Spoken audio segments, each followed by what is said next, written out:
I would say is there's no unforgivable sin, sexual sin in particular. It feels like there's no way back from this, or that God would never love me. He would never desire to have a relationship with me. We tell our kids, no matter what you do, no matter what sin you could ever get involved with, no matter how you would ever treat us, you're never not going to be our kids, right? Mhm. And we're always going to love you. Welcome back to the Intentional Men podcast designed to move you from struggle to power in your life by overcoming various vices like lust and anger and everything else that we struggle with in life. Today, we have Todd Bolton with us, who is one of my favorite professors at the seminary that I went to, a good friend, and my Hebrew and Greek teacher. And today, we're going to be talking about a super important topic, which is the idols of the heart, because lust or anger or any vice typically is just the outflow, is a symptom of a deeper root cause. And so we want to get to that today, and hopefully we will, and this will be beneficial to you. So Todd, welcome on. Glad to have you. Hey, Dennis, thanks for having me. Always a joy to connect and talk about important things. Yeah, very important things, because a lot of men struggle with hidden sins in their life. Is that correct? Yeah, I think so. Whether it's they're intentionally hiding it because they don't want to be exposed, or they just don't have people in their life that are asking them about it and could offer help, or they don't know how to get out of it. A lot of times, like as Christians, like we know the right answers, we know what we should be doing or shouldn't be doing. And so we just tend to hide when those things are happening that shouldn't happen, or vice versa. Yeah, awesome. Before we dive deep, why don't you share a little bit about yourself, who you are? You're married, you have some kids. We have some kids. We have four. So married to my wife, Rhonda. We just celebrated 17 years not too long ago, earlier last month. We have four kids. So our oldest just turned 13. So we have a teenage boy in the house now. And then Okay. we have three girls who are 11, 9, and 6. I'm associate pastor at Valley Bible Church in Hercules, California. Been there for about 2.5 years in that role. And then also teach at the Cornerstone Bible College and Seminary in Vallejo. Been doing that for over 15 years now. Yeah, that's awesome. So Yeah. you have throughout your life probably experienced a lot of times where you've had to work with men in your life, and you were also discipled by other men in your life. Are there any highlights or stories of people who have impacted you regarding manhood and who formed and shaped you to the person you are today? Yeah, probably our church, Community Bible Church, the church we were at before we came over to Valley, was like the biggest kind of impact on us. Rhonda and I got married in 2007. And when we got married, we were at a church plant. It was a very kind of young church. We were the older folks at the church. We'd been married for 2 years, and we were asked if we would come along and do pre-marriage counseling for somebody. And having been married all that time of 2 years, we were supposed to do pre-marriage counseling. So it just felt like the blind leading the blind. And so we decided, you know what? We really want to be at a church where we can grow, like where we can learn what it means to be married, what it means to be parents if God were to bless us with kids. So we thought, let's just go to a really well-established church that focuses a lot on discipleship and mentoring. And so that's why we went to Community Bible Church in Vallejo for basically the 12 years before we came over to Valley. And it was through really that church that we learned a lot of what it means to be a husband, a married couple. For my wife, what does it look like to be a wife? When the kids came along, what does it look like to be parent? How do you deal with sin? How do you have good community? How do you have relationships with people that are helpful? So that was really like one of the key things for us, Mm-hmm. was going, just finding a good church to plug into where there's a lot of people that want to disciple, because we would just have tons of conversations with folks. Things would come up and we would just think, okay, who can we ask about this? Yeah. Um, and I think that's part of sometimes why we struggle alone, is we don't ask questions. We don't have people that we can talk to. And so we just really wanted to be at a church where when things come up, we have people we can go to. Yeah. And what does that look like on a practical level? Let's say you got an older man who's discipling you. What would you guys be doing like on a weekly or monthly basis? Yeah, we were part of a small group, so that was helpful. So you're interacting with the same people on a weekly basis. And then that small group leader was training me up as a potential future small group leader. And so we would meet probably every month or so, to really just the two of us to really intentionally talk about how I'm doing, what's going on in life, and then what does it look like to be a small group leader in the future. So it was that mix where there's a weekly sort of fellowship and accountability with our small group. This was men and women, but oftentimes we would divide up into men where we can talk to each other and pray, Mm-hmm. but then also, yeah, having some of those intentional one-on-one times Yeah. as well. Would you say there's like any specific people or seasons in your life where you understood or grasped what manhood was? I'm talking about growing in responsibilities, being more intentional. Was there a pivot anywhere in your life where that happened, and how did it come to pass? It's like any particular point of pivoting, but just realizing, really just looking to Christ himself, right? The perfect example of what a man should be, right? Mm-hmm. Which is interesting because he wasn't married, wasn't a dad, but at the same time, like you see just the intentionality and others' focus. We've been preaching through Philippians at our church, and Mm-hmm. Philippians 2, just like that, even though he's in the form of God, he doesn't demand to be treated like God in order to love.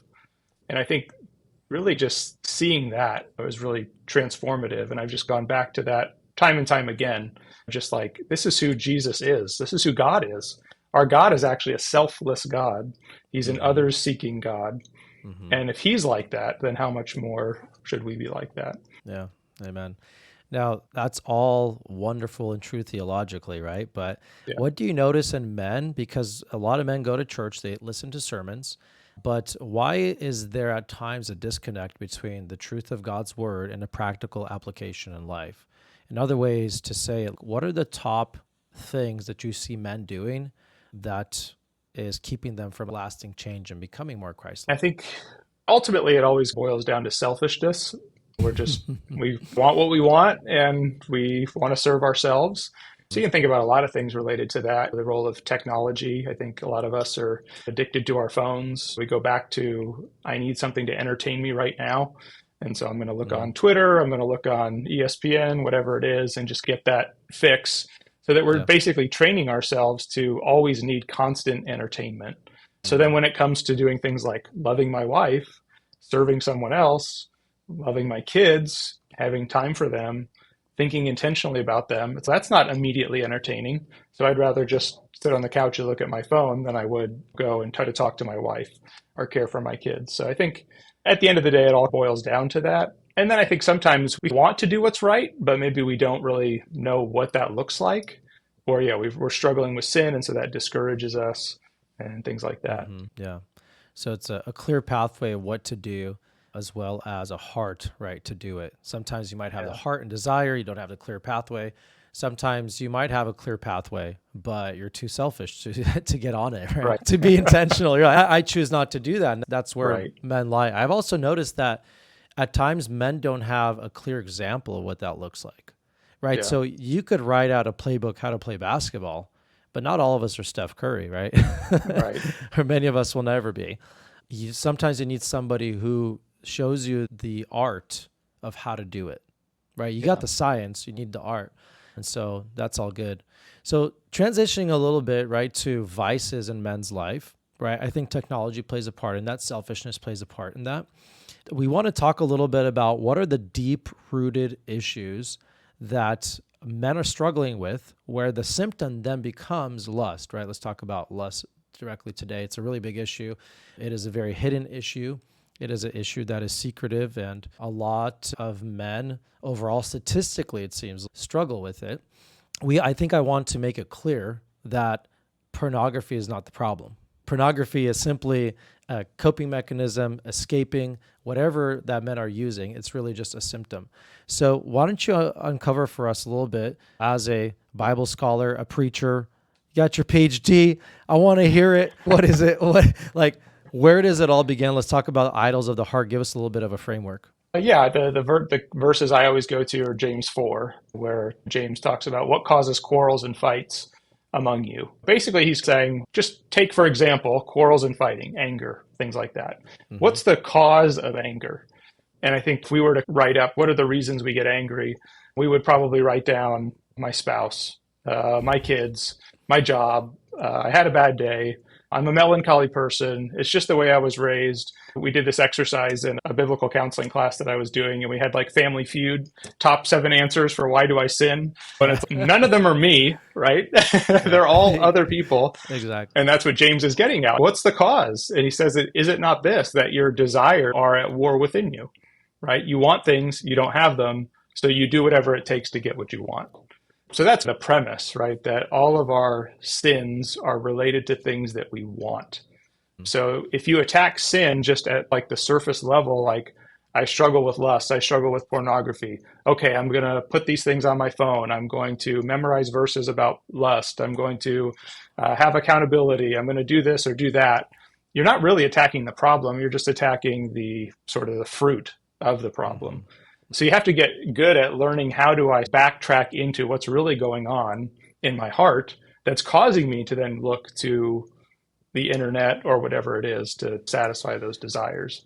Right. And that can So be a variety of things. yeah, I was actually just going to ask, what are the main things that you've been noticing, right, in pastoring and counseling? Some come to my mind, right, like boredom, loneliness, but you added like acceptance. What would you say are the top things that you find men go to pornography too because they have this unmet desire, right? They have a desire, they want it, they're not getting it. What are those desires? Yeah, I think for married guys in particular, I do think like sometimes it's respect. My wife is nagging me, she's getting on me for this and that, and maybe for things that are right to get on you about, but I'm not getting the respect that I deserve. And so this is sometimes it's like a sinful, almost I'm going to in some way punish my wife by going to these other things. And again, you might not ever think that or say that in particular, but that's what you end up doing. Or I really want to be respected, or I want acceptance. I want to know what it feels like to be loved and accepted. And I can't find that with a real life person the way that God would intend it to happen. So I go for these cheap substitutes. But yeah, I Yeah. think respect is a big one, acceptance is a big one, and then just like comfort, pleasure, entertainment, those kinds of things. I think because we addict ourselves to entertainment through the phone or whatever it is, and then we just want bigger and bigger doses of that. And there's really no bigger earthly dose of entertainment than sex. And so that's what ends up happening. Yeah, I was going back to that, the idea of the root problem and what's really going to desire that's going on inside of the heart. I was give this illustration of a fire alarm that's going off and inside of a burning building. So it's like the Mm-hmm. fire alarm is going off, the temptations, right? And you come in and you pull out the batteries from the fire alarm. Is the Right. building still burning? And that's what Yeah. many men try to do. They don't deal with the burning building, which could be my wife belittles me. I don't feel respected. I feel lonely. I feel like I'm not accepted. Or maybe I'm not experiencing enough pleasure in my life, whatever it is. You have an Yeah. unmet desire and you got to deal with that. Yeah. Now, going back to a biblical perspective of idols, how would you define, right, an idol? Yeah. I think John Piper would say sin is anything that we do when we're not satisfied in God. So I Mm, think that is helpful. So it's basically anything I'm looking to for satisfaction that's not God is an idol. And I think a lot of times, actually, they're not bad things in and of themselves. Is it wrong for a husband to want his wife to respect him? No, there's nothing wrong with that. mm, But if you start serving that, if that becomes your God, then yeah, you're going to run into all kinds of problems. Is it wrong to want to be accepted? No, there's nothing wrong with that. I'd rather be accepted than not accepted. But exactly. if you let that be the rule, the thing that rules your heart, the thing that makes me happy or not happy, that's when you start to see there's idols in your life. Yeah. I think I heard the quote that an idol is something that you're willing to sin to get, and then willing to, what's the other way? There's a reverse of that. Not Yeah, willing to not anything sin you're to, willing to in order to get, or sin in order to like not lose it, that kind of thing. Yeah. exactly. But that Piper definition that would mean that we would never enjoy anything in life if we were looking for it to satisfy us. So where does it become a place where now it becomes an idol, right? So yes, it's good to be accepted, look for acceptance by your wife, or look for love in the family, or even enjoy satisfaction in just these different common graces that God has given us. When does it become an idol? Yeah, there's a kind of a progression that happens to where you start out by saying, I want this. And none of these things do you actually say. It's you Yeah. just, they're happening, You're whether you thinking say about them them. or not. So you start out with this desire for it. Nothing wrong with that desire. But then that desire maybe starts to become an expectation, right? I Mm, expect that I'm going to be respected by my wife. That expectation then can become a demand. I'm going to actually demand that you do this. And if you don't, I'm going to become the judge whether you do or don't do that. And then if my desire is not met, I'm then going to become the punisher, right? Of who mm, and that can happen through cold shoulder, that can happen through fighting, whatever it is. But there's this kind of progression that happens, right? You start with this desire, it becomes an expectation, a demand, a punishment, and then it's like by the time you're at the bottom, your marriage is in shambles, and you're thinking like, oh, it's because of lust, right? But it's no, no, it's way back up here. And if you only fight it down here, you're not going to ever get to any lasting Yeah, change. exactly. So you said it already a few times that men sometimes don't even know, they don't go deep enough to understand what the idol is. What are some questions or what is a process that you would help men go through to understand, like, oh, my real issue is this idol? Yeah, there's a questionnaire that we actually have that kind of walks people through what are the things that I should be asking.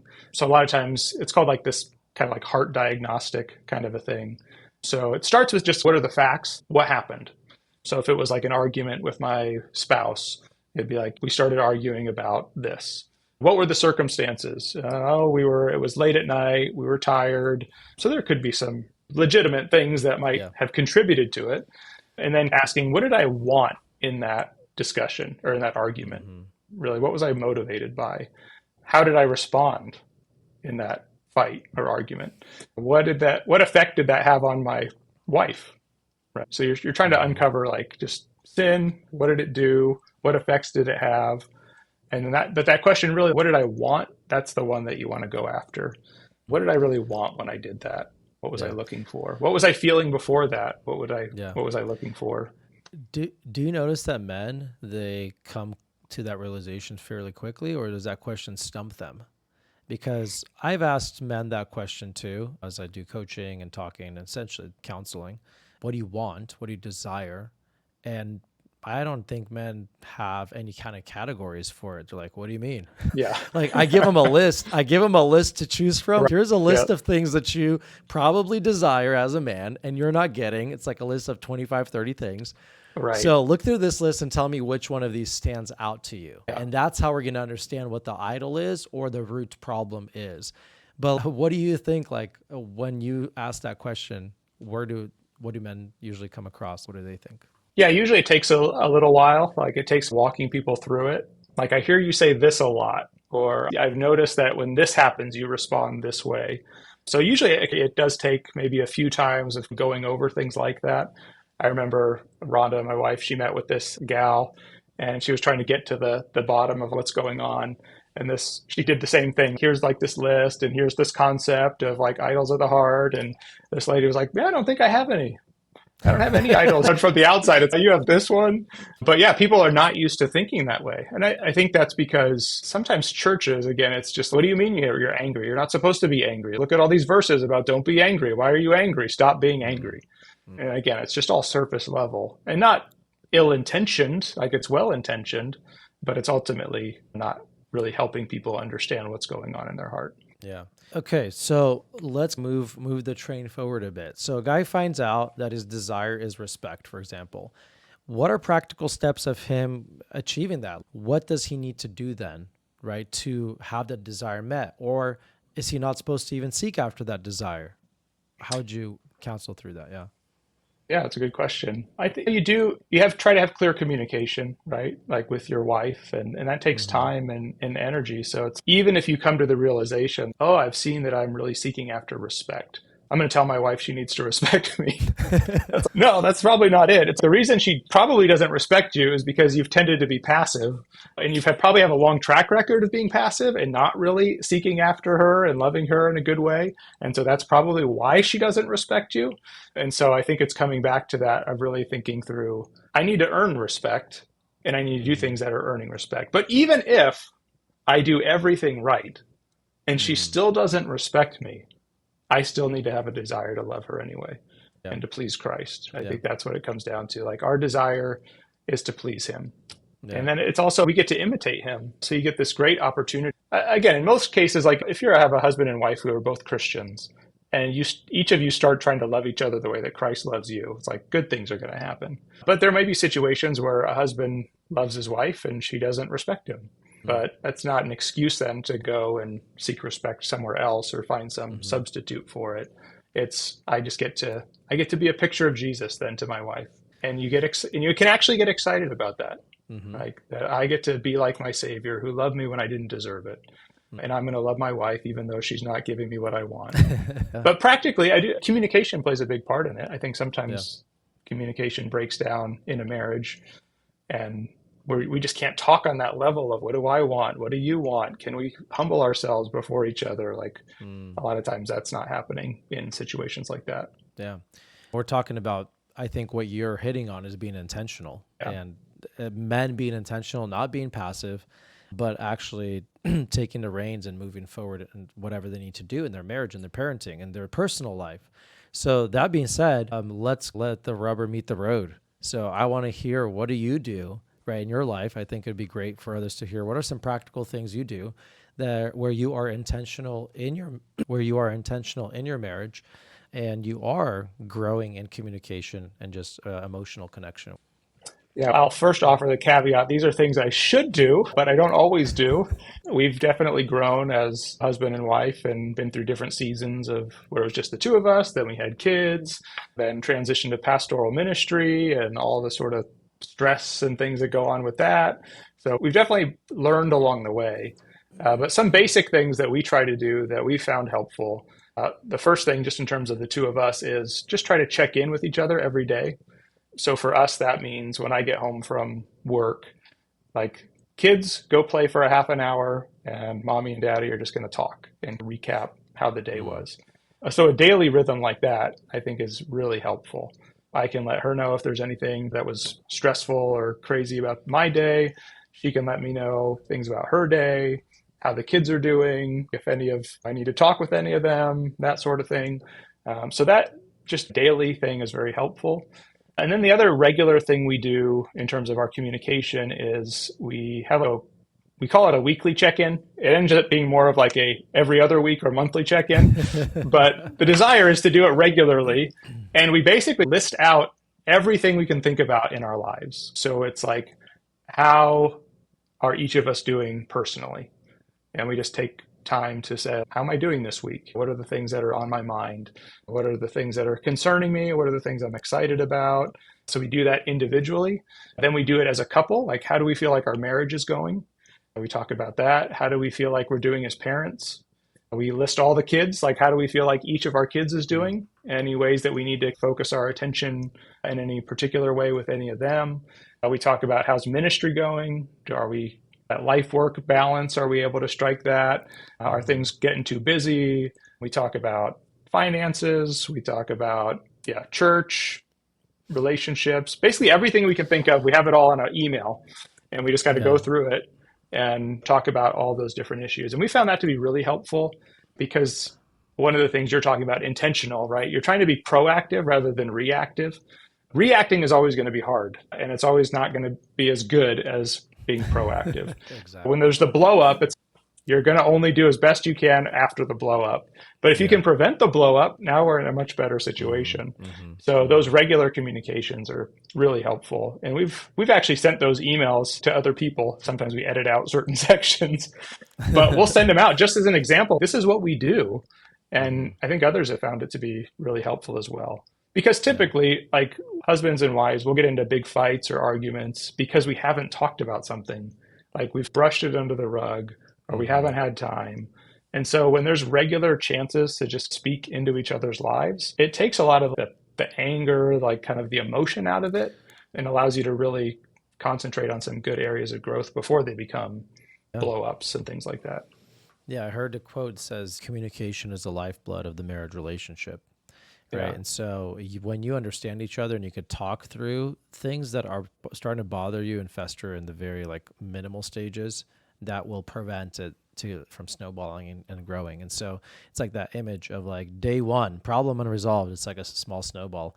Day 15, problem unresolved is like this big old snowball. You Right. should have, but the communication helps you to resolve that ahead of time. Yeah. Todd, this has been really great having you on today. There's a lot, I think, to think about. But I want to ask you, what would you tell guys? Let's say a guy is struggling with pornography.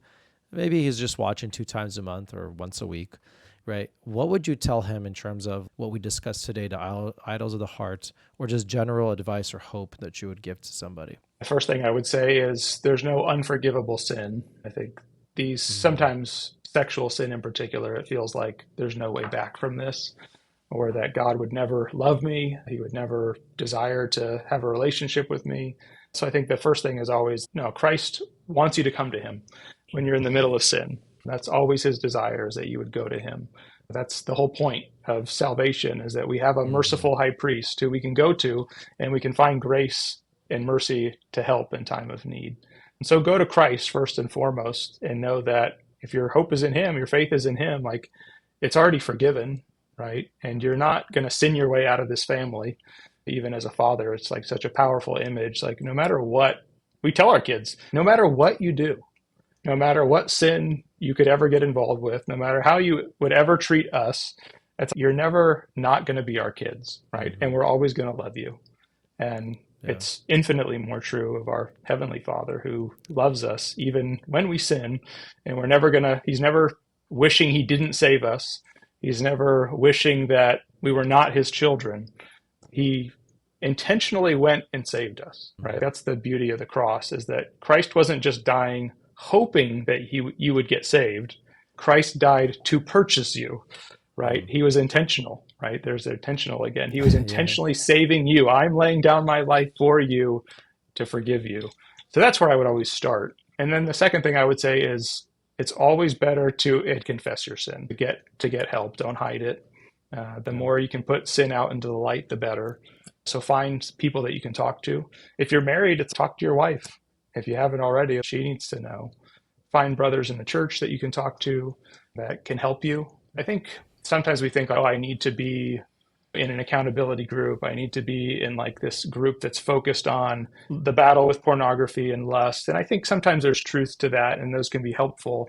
But a lot of times I just think you need to just be in a good church where you're just constantly encouraged to look to Christ for Mm-hmm. every area of life. I think Mm-hmm. sometimes the battle with lust can be actually harder because it becomes like tunnel vision. That's the only thing Yes. I think about. And all I'm thinking about is putting off all of these bad things and Yeah. not doing them anymore. Yeah. But if you zoom out a little bit and think through, no, you get the privilege of serving Christ. You get the privilege of seeking other people's interests above your own. It's like you're not even thinking about it, lust, anymore, because Yeah. my focus has changed. I Mm-hmm. don't think in the category of what benefits me anymore. I think Mm-hmm. in categories of what benefits other people. And so I think, yeah, finding a church, getting plugged in, being in good community, serving, those are all just like really helpful things Yeah. as it relates to overcoming that struggle. No, that's awesome. That's so good. Focusing more on offense than the defense, and then Yeah, substituting. Don't think about all the negatives, what you're not supposed to do. Think about all the positive things you can do, and naturally right. just going to push out all the negative things of your life. So, Yeah. really great advice. Thank you, Todd, for coming on today. We're glad to have you. And this was a lot of fun. Oh, We'll my have you on pleasure. again. All right. Sounds good.